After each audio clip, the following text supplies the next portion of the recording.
Hello there. Today I'm hiking a trail that I already did a week ago. This is the first time I'm okay with doing something that I already did. I used to be someone that was always looking for novelty in the things that I did. This sounds so philosophical, but bear with me. I used to be someone that I was always looking for something new to do. I would never enjoy or even think about hiking the same trail again, because for me, like, what was the point of doing something that wasn't new? So very much in the mentality of been there, done that. But now, strangely enough, I'm finding comfort in the familiar, which is interesting because this whole trip that I've started since, I guess, late September of 2021 had the goal of me experiencing new things. It was my first time traveling alone. I was meeting new people and it's been very fun, and I've been put in situations that were very much out of my comfort zone, and now I'm okay with things that I never thought I would be okay with.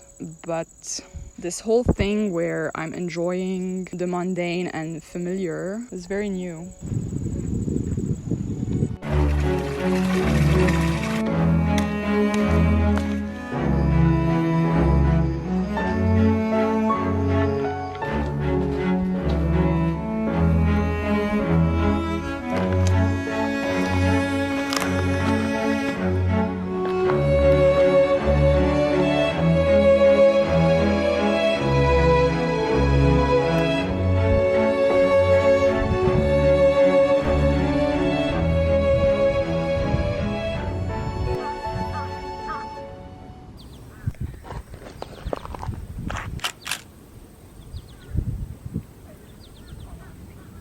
By comfort and familiarity, I mean that, okay, this is gonna get a bit too deep, maybe. It's not that deep, it's just something I've been pondering for a while. I feel like my generation, which is basically people that don't know whether they fall into the millennial or Gen Z bracket, and millennial and Gen Z in general, we've kind of been taught in a way by internet culture that familiarity and mundanity and doing the same thing over and over is synonymous with boredom or a life not fully lived. So you're always supposed to like go towards the next thing, whether it's small or big. New experiences, meet new people, make new friends, learn something new, level up, which is great. I'm all about the growth mindset, but at the same time, I don't know, I feel like there is something pretty comforting and, dare I say, even entertaining, not in a haha way, entertaining in a, I guess, again, comforting way about doing the same thing. So like having the same friends for like years on end, where there is comfort and quiet, and you don't need to always think about whether or not you're doing a good job at being their friends or their new acquaintance. And by that I don't mean that with old friends you don't make effort. I just mean that you don't think about the effort that you make, if that makes sense. Like, I've made a few new friends while traveling, and although we've clicked pretty easily, I always find myself kind of thinking over the time that we spent together and being like, okay, was this like enjoyable enough for them? A part of me is always evaluating my new friendships, and with my old friendships I don't feel the need to do that. I don't even think about doing that. And the same thing with living in the same city. You know what you like, you know what you don't like. You can navigate the city without maps. For example, on this hike, it's only my second time here, but since I'm very big brain girl, I didn't need to access the map at any point, and I knew where I was going. And it's nice to know where you're going, even if you've already been there. Does this make sense?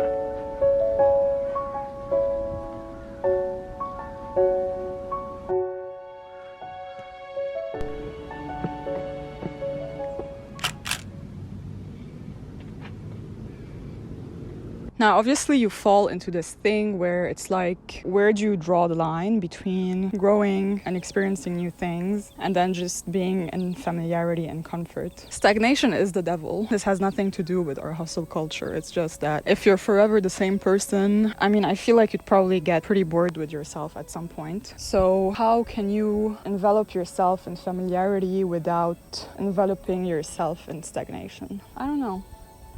Now that I've lived almost a year of new experiences every week and new places every week and new friends every week and growth, I feel like I would be more okay with not doing as many new things all the time, which is weird because everyone, by everyone I mean influencers on YouTube that travel, what they usually say is that once the travel bug bites you, you never go back. But I don't mind going back. Which brings me to the other thing that I was pondering, which is that social media or internet culture in general has given you two different accounts of traveling and discovering yourself and experiencing new things. It's like either you're gonna live this amazing life where you're gonna grow and discover who you are and get all these new friends and experiences, or recently, at least in 2022, I've seen this trend, not a trend, where people are being more realistic, where it's like, this is the other side of traveling alone, which is crying and depression, and you feel lonely and you don't know if you can do it all the time.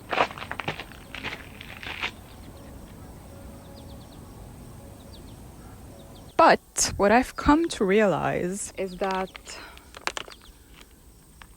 okay, first of all, I don't know if anyone has been as brainwashed by social media as I have, but when I was traveling at the beginning, I felt that if I wasn't experiencing new things every day and having the time of my life and like forging all these experiences and becoming a phoenix and being reborn every month, that I wasn't doing what I was supposed to be doing. Again, I feel like on social media, it's like, it's the time of your life. Oh my God. And don't get me wrong, it has been the time of my life, but not for the reasons portrayed on the internet.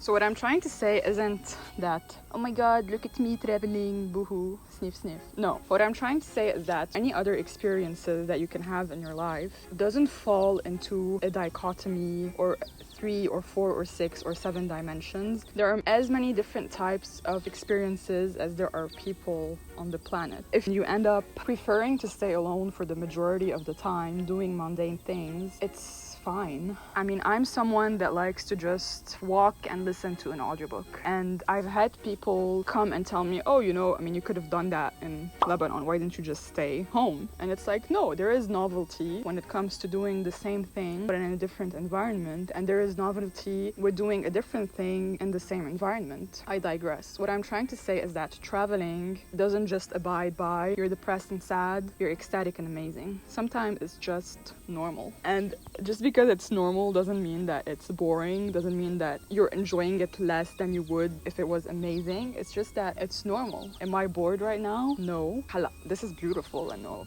nature isn't normal. But what I'm trying to say is this is the second time I do it, and I'm still having as much fun as the first time, if not more, because now it's familiar. What I am truly trying to say is that if you find yourself solo traveling or just living life in general and it doesn't abide by what internet culture tells you you should like, which is going out every day, experiencing new things every day, meeting new people every day, blah blah blah, taking pictures in front of waterfalls in Bali. If this isn't your life, it doesn't mean that your life isn't worth living.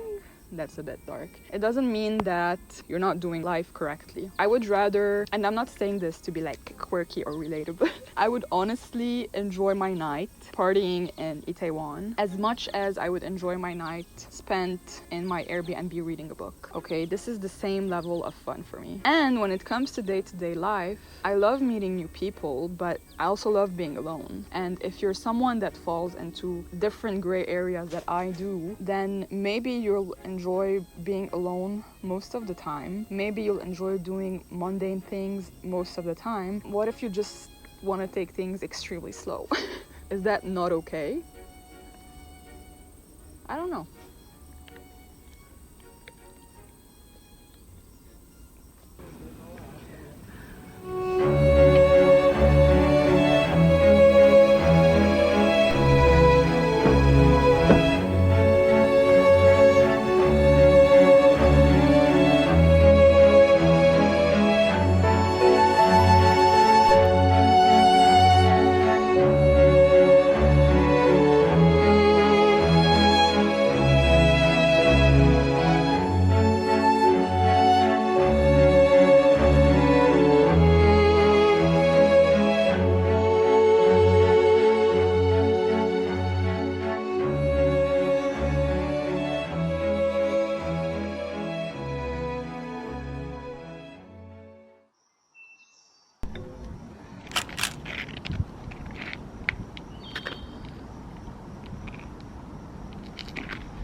My camera is about to die, so this might be my last recording, but it's not because I came here a second time that this whole discourse came to my mind. It's because I've been pondering on the things that we want in life and why we want them. I'm sorry if you clicked on this video, just wanted to see some nature videos.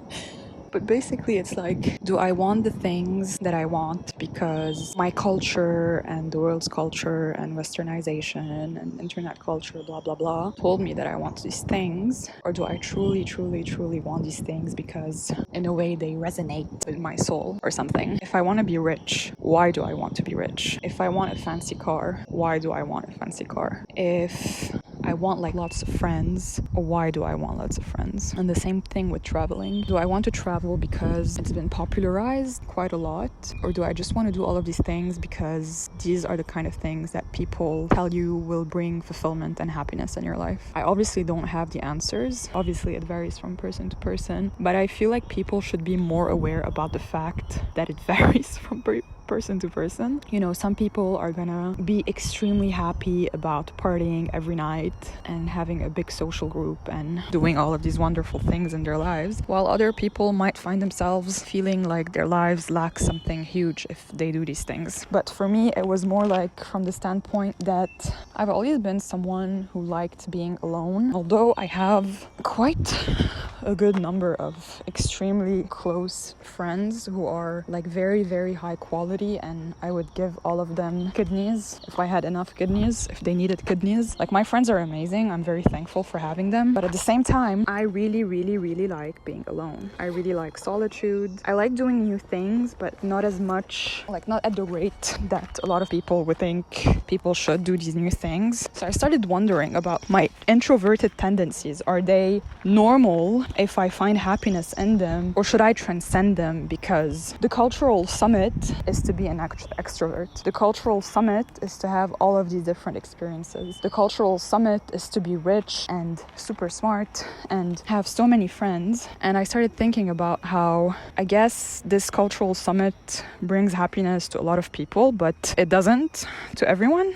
And yeah, that's all I wanted to say. And I think people should just be more aware of the fact that, not be more aware, they should like question if they want the things that they want because they truly want them, or just because that's what they grew up wanting. Even with YouTube, and obviously I can't call myself a YouTuber.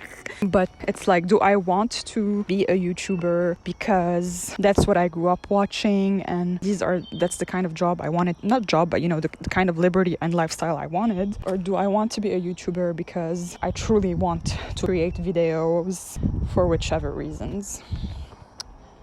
So yeah, that's all I wanted to say. Question why you want the things that you want, I guess. I hope this wasn't a complete waste of your time.